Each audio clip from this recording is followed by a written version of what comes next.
तो लोकी का 5th episode आ चुका है और उम्मीद है कि आप सब लोगों ने उस एपिसोड को देख लिया होगा। पर एपिसोड में कहानी ही सब कुछ नहीं होती है, उसमें बहुत सी ऐसी डिटेल्स भी होती हैं जिन्हें अक्सर आप देखते टाइम मिस कर देते हो। तो इसीलिए आज मैं आपके लिए लोकी के 5th एपिसोड के कुछ ईस्टर एग्स लेकर आया हूँ जो कि आपसे एपिसोड को देखते टाइम छूट गए होंगे।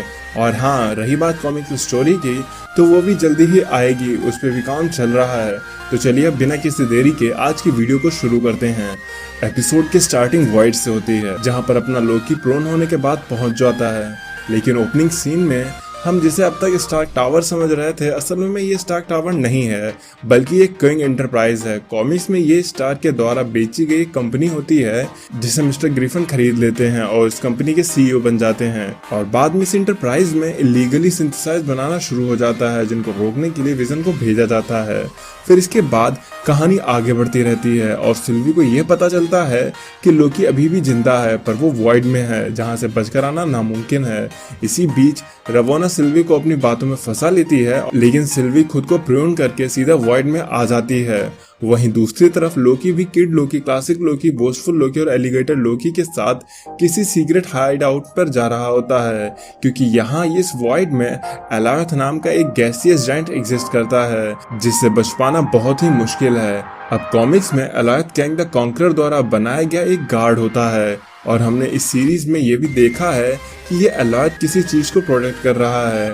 वहीं पर अगर आप इस सीन में ध्यान से देखेंगे तो यहाँ पर आपको येलो जैकेट का कटा हुआ सिर दिखाई देगा, जो कि इस अर्थ पर हुई फाइनल बैटल के निशान हो सकते हैं, क्योंकि बोस्टफुल लोकी ने बताया भी था कि उसने आयरन मैन और कैप्टन अमेरिका को क्रश कर दिया था। हालांकि उसकी बातों पर विश्वास कर पाना मुश्किल है, लेकिन ये दूसरी अर्थ है तो ऐसा हो भी सकता है कि इस यूनिवर्स में आयरन मैन, कैप्टन अमेरिका उतने पावरफुल ना हो जितने कि हमारे मेन यूनिवर्स के हैं। अब जब सभी लोकी उस सीक्रेट हाइड आउट में पहुंचने वाले होते हैं तो हम एक जगह पर थैनोस कॉप्टर को देखते हैं, जो कि कॉमिक्स में थैनोस का एक हेलीकॉप्टर होता है।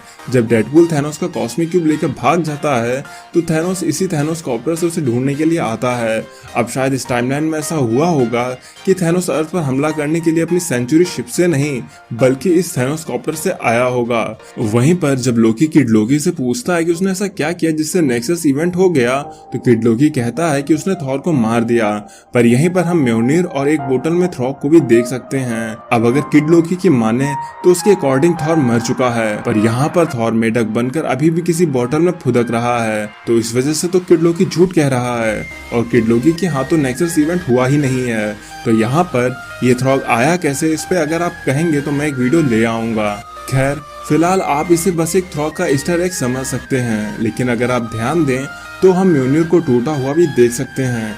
आपके हिसाब से ये ब्रोकन हैमर है या नहीं, मुझे कमेंट में बताना मत भूलिएगा। इसके बाद हमारी कहानी आगे बढ़ती है। सभी लोग इस सीक्रेट हाइडआउट में अपनी अपनी कहानी बता रहे होते हैं, जिसमें से ओल्ड लोकी या कहें क्लासिक लोकी की कहानी सबसे डार्कर और पेनफुल होती है कि कैसे वो थैनोस को चकमा देने में कामयाब हो गया था।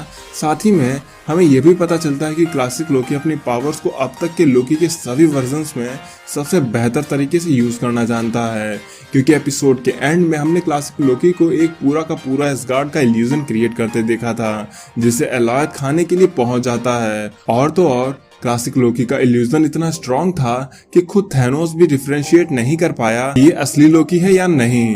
तो अब आप समझ ही सकते हैं कि क्लासिक लोकी कितना पावरफुल रहा होगा। यहीं पर लोकी उस जगह से जब बाहर आता है तो उसका इंतजार प्रेसिडेंट लोकी अपने लोकी आर्मी के साथ कर रहा होता है, पर बाहर निकलने से पहले अगर आप ध्यान दें तो ये लोग जिस बंकर में छुपे हुए थे, ये बंकर जरूर इंडिया का रहा होगा, क्योंकि यहाँ पर हिंदी का बड़ा आ लिखा है। साथ ही में अगर आप ध्यान दें तो यहाँ पर सावधान और प्रवेश इगार जैसा कुछ लिखा हुआ है। ये एक बहुत अच्छा जेस्चर हो सकता है मार्वल वालों की तरफ से इंडियन ऑडियंस को अपनी तरफ अट्रैक्ट करने के लिए।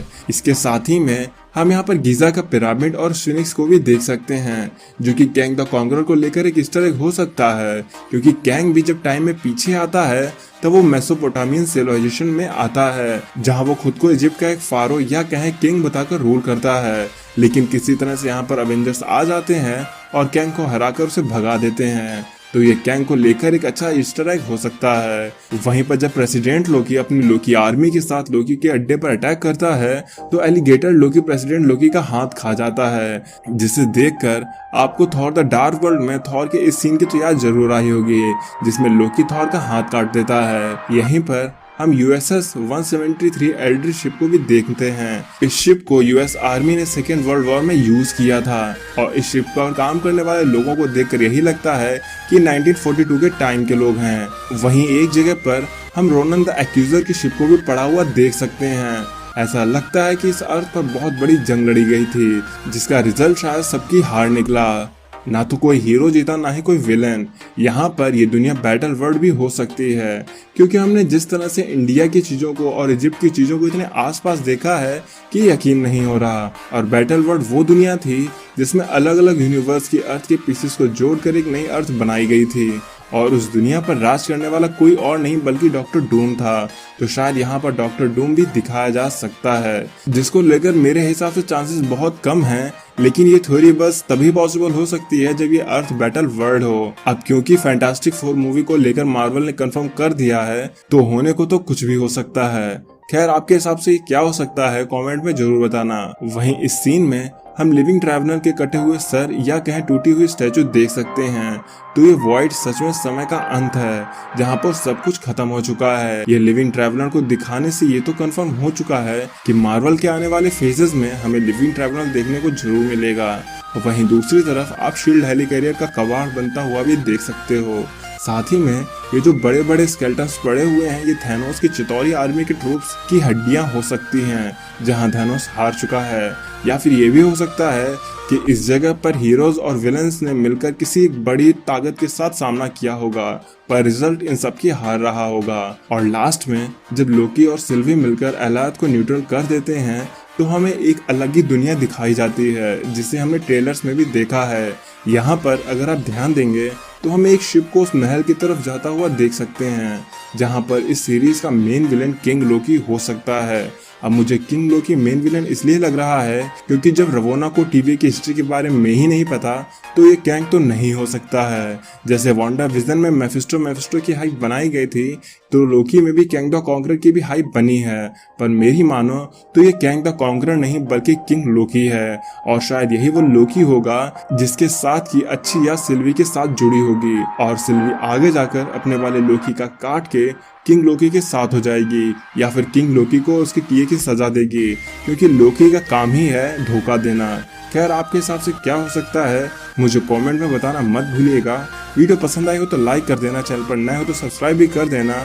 तो अब मैं चलता हूँ, आप मेरी बाकी की वीडियोस एंजॉय करें और खुश रहें।